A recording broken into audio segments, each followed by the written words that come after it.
Assalamualaikum warahmatullahi wabarakatuh. Kami kami dari kelas 12 Elin 1 ingin mempresentasikan tugas PKN untuk penilaian akhir semester. Untuk materi pertama akan dijelaskan oleh Adit. Di sini yang pertama itu ada hakikat bangsa dan negara. Jadi bangsa itu terbentuk karena persamaan ras, bangsa, adat, istiadat, dan agama yang merupakan faktor perbedaan dengan bahasa lain, faktor pembentuk bangsa. Yang pertama itu ada persamaan asal keturunan etnis, yang kedua itu ada persamaan pola kebudayaan, yang ketiga itu ada persamaan tempat tinggal yang disebut dengan kisah tanah air, yang keempat itu ada persamaan sejarah, dan yang kelima itu ada persamaan cita-cita. Yang selanjutnya itu ada negara organisasi manusia atau kumpulan-kumpulan manusia yang mendiami suatu wilayah berada di bawah pemimpinan yang tunduk.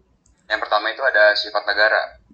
Pertama itu ada memaksa, memiliki kekuasaan untuk menyelenggarakan ketertiban dengan memakai kekerasan fisik secara legal.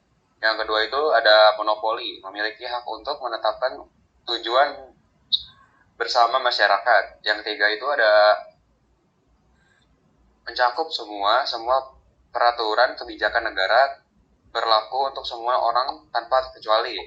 Oke, yang keduanya itu selanjutnya ada unsur negara. Yang pertama itu ada penduduk yang tetap, yang kedua itu memiliki wilayah, yang ketiga itu pemerintah yang berdaulat, yang keempat itu pengakuan dari negara lain. Untuk materi kedua akan dijelaskan oleh Bayu. Oke, untuk materi yang kedua ini adalah unsur konstitutif. Pertama, rakyat, semua orang yang bernegara. Dua, produk orang yang bertempat tinggal dalam negara. Tiga, bukan produk orang yang bertempat tinggal sementara. Empat, warga negara, mereka yang menuntut undang-undang diakui sebagai anggota dari negara. Dan yang kelima, bukan warga negara, mereka yang mengakui negara lain sebagai negaranya. Seorang warga negara Indonesia atau ini adalah orang yang diakui oleh undang-undang sebagai warga negara Indonesia yang diberikan kartu tanda penduduk berdasarkan kabupaten atau provinsi. Akan diberikan nomor kependudukan apabila telah berusia 17 tahun dan telah mencatatkan diri di kantor pemerintah pusat. Paspor diberikan sebagai bukti identitas yang bersangkutan dalam tata hukum nasional. Oke, lanjut lagi wilayah suatu negara. Yang pertama, wilayah darat. Atas wilayah darat, suatu negara ditentukan atas perjanjian bilateral atau multilateral antara negara-negara yang bersangkutan. Satu, batas alam terjadi secara alami. Contohnya sungai, gunung, dan lembah. Yang kedua, batas buatan. Jadi karena dibuat oleh manusia. Contohnya adalah patok, pos penjagaan, gapura, tembok, dan lain-lain. Dan ketiga adalah batas geografis. Menurut letak suatu negara, contohnya adalah Indonesia terletak di antara benua Asia dan benua Australia. Untuk materi ketiga akan dijelaskan oleh Fahri. Yang tiga, ada wilayah laut. Semua perairan, lautan, danau, dan sungai yang berada dalam batas negaranya tersebut. Yang pertama, ada laut. Teritorial sama dengan 12 mile. Ada GAA. Yang kedua, sama dengan 200. Yang ketiga, ada landas kontinmen 200 meter ke dasar laut teritorial. Yang keempat, laut bebas 200 mil.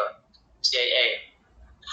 Ketiga, wilayah udara negara ada di atas wilayah darat laut negara tersebut. D. Pengaku dari negara lain. Jure. Pengakuan resmi berdasarkan hukum. Yang kedua, pengakuan de jure de facto. Pengakuan yang diberikan jika negara yang baru berdiri tersebut terkonstitusi dengan menunjukkan pemerintah yang stabil. A. Perseteruan pengakuan de jure. Pengakuan negara lain terhadap suatu negara menurut hukum internasional. Dengan pengakuan secara de jure, negara yang baru dibentuk merdeka itu memiliki hak kewajiban sebagai anggota masyarakat dalam skala tersebut. Pengakuan negara lain secara de jure bangsa Indonesia dimulai sejak 18 Agustus 1945 saat dilantiknya Presiden dan wakil presiden, serta dibentuknya badan legislatif DPR. Pengertian pengakuan yang berdasarkan de facto yang telah memenuhi persetujuan untuk jadi negara. Misalnya, secara de facto Indonesia merdeka pada tanggal 17 Agustus 1945. Untuk materi berikutnya akan dijelaskan oleh saya sendiri, yaitu Adam Faiz. Globalisasi merupakan meluasnya pengaruh kebudayaan dan ilmu pengetahuan ke seluruh penjuru dunia. Penyebab terjadinya globalisasi yaitu pertama, kemajuan iptek, kedua, migrasi penduduk, tiga, pasar bebas, empat, transaksi pers, dan lain-lainnya. Lalu contoh globalisasi yaitu contoh pertama, globalisasi bidang budaya, kedua, globalisasi bidang komunikasi, terus globalisasi bidang ekonomi, dan terakhir globalisasi bidang iptek. Dan materi berikutnya akan dijelaskan oleh Bagas. Yang kelima, ada globalisasi bidang transportasi. Positif dari globalisasi antara lain: 1. Berkembangnya ilmu pengetahuan dan teknologi.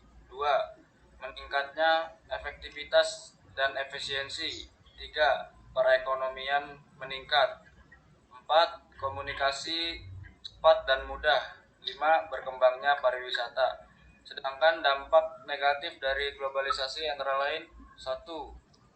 Sistemisasi, meniru gaya kebarat-baratan. 2. Demoralisasi, potensi moral, yaitu menurunnya akhlak dan moral seseorang. 3. Kesenjangan sosial, perbedaan tajam ekonomi satu kelompok dengan yang lain. 4. Pencemaran lingkungan. Dan yang kelima, kenakalan remaja. Baik, itu saja materi yang kita yang bisa sampaikan. Bila ada kesalahan mohon dimaafkan. Baik, itu saja dari kita. Assalamualaikum warahmatullahi wabarakatuh.